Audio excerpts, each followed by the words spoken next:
Hai, Assalamualaikum warahmatullahi taala wabarakatuh. Hari ini kita tengok tajuk berkaitan 5.4, langkah-langkah pembentukan Malaysia. Kalau soalan biasanya dia akan tanya huraikan langkah-langkah pembentukan Malaysia. Okey, langkah-langkah pembentukan Malaysia. Huraikan langkah-langkah pembentukan Malaysia.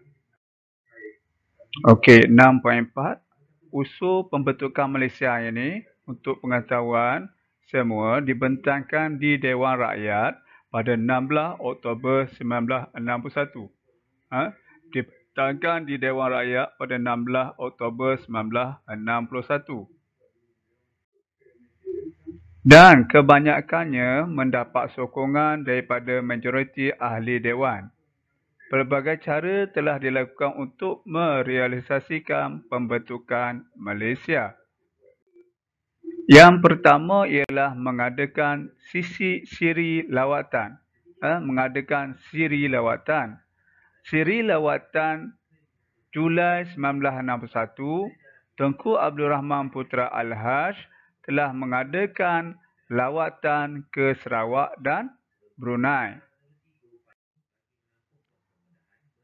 Kemudian, siri lawatan seterusnya ialah pada Ogos 1962.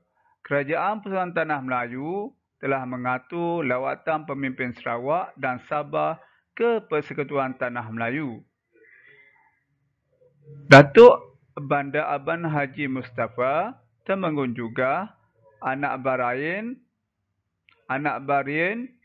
Donald Stephen dan Datuk Mustafa Datuk Harum telah mengadakan lawatan untuk meninjau kemajuan di Persekutuan Tanah Melayu. Siri lawatan yang seterusnya adalah pada November 1962. Lawatan Tengku Abdul Rahman adalah ke Sarawak dan Sabah. Lawatan rombongan kemudian diikuti oleh lawatan rombongan Datuk Burhanuddin Al-Helmi dan Ghaffar Baba ke Sarawak dan Sabah. Lawatan menunjukkan kesepakatan dalam kalangan ahli politik yang terdapat di Tanah Melayu dan menjelaskan gambaran sebenar tentang rancangan Malaysia kepada penduduk Sarawak dan Sabah. Kemudian telah dibentuk Jawatan Setiakawan Malaysia ataupun JSKM telah ditubuhkan ketika persidangan ahli-ahli Parlimen Commonwealth di Singapura. Jawatan Kuasa Setiakawan Malaysia telah berjaya meyakinkan penduduk Sarawak dan Sabah tentang pembentukan Malaysia dan menyediakan ruang perbincangan bagi mendapat kata sepakat terhadap pembentukan Malaysia. Jawatan Kuasa Kawan Malaysia juga telah berjaya mengumpul pandangan tentang pembentukan Malaysia dan menyebarkan maklumat berkaitan Malaysia serta memupuk penghebahan dan mempercepatkan pembentukan Malaysia. Kemudian, rancangan seterusnya yang telah dilakukan adalah referendum Singapura. Referendum Singapura iaitu rundingan antara Persekutuan Tanah Melayu dengan Singapura untuk menghasilkan persetujuan penyertaan Singapura. Tentang penyertaan Singapura. Satu referendum telah diadakan untuk menyatakan bentuk pilihan Singapura. Keputusan rakyat Singapura menunjukkan mereka bersetuju bergabung untuk membentuk Malaysia. Kemudian diadakan rundingan London.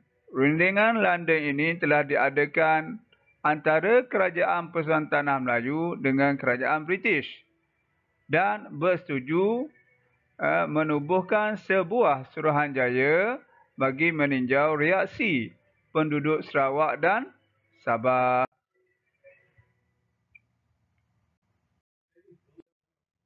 Kemudian rancangan seterusnya ialah Suruhanjaya Kobot. Telah dibentuk secara rasmi pada bulan Januari 1962. Mereka terdiri daripada wakil British dan juga wakil daripada Persekutuan Tanah Melayu. Pengurusnya ialah Lord Kobot.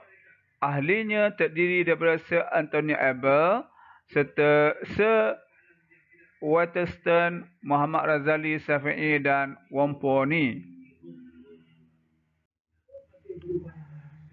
Suruhanjaya Kobot ini telah berjaya melawat 35 pusat lawatan dan 20 pusat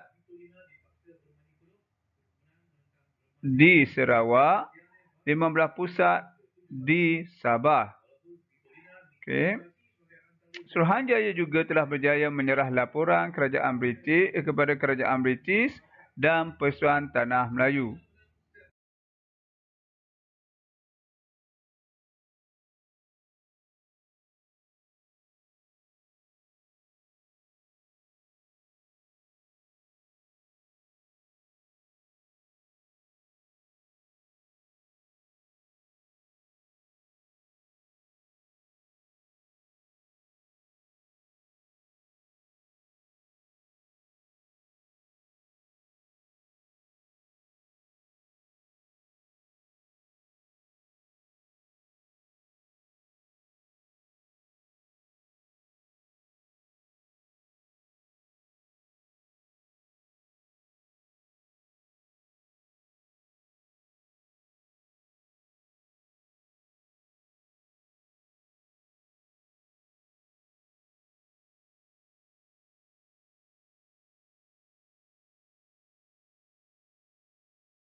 Kemudian dibentuk jawatan kuasa antara kerajaan.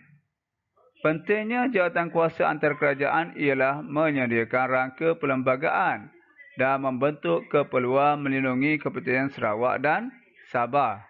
Jawatan kuasa ini mempunyai 5 jawatan kuasa yang kecil, iaitu jawatan kuasa yang bincangkan berkaitan dengan perlembagaan, keuangan, perkhidmatan,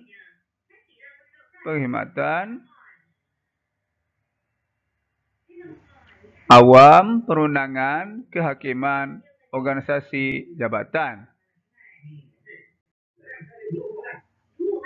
Rakyat dan Sabah dan Sarawak ini telah mengusulkan 18 perkara bagi 18 perkara bagi Sarawak dan 20 perkara bagi Sabah. Bagi Sabah, agama Islam adalah agama Persekutuan Malaysia tetapi dikecualikan bagi Sabah dan Sarawak. Bahasa Melayu sebagai bahasa rasmi Persekutuan tetapi bahasa Inggeris telah menjadi bahasa rasmi Sarawak dan Sabah. Sistem pendidikan dikekalkan di bawah kawalan kerajaan Persekutuan kecuali Sabah dan Sarawak di bawah kawalan negeri. Dalam Parlimen, 24 kursi telah diperuntukkan untuk Sarawak dan Sabah.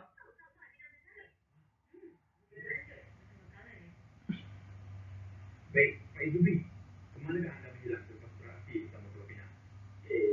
Okey, sistem perniagaan dikekalkan di bawah kawalan kerajaan Persekutuan kecuali Sabah dan Sarawak di bawah kawalan negeri.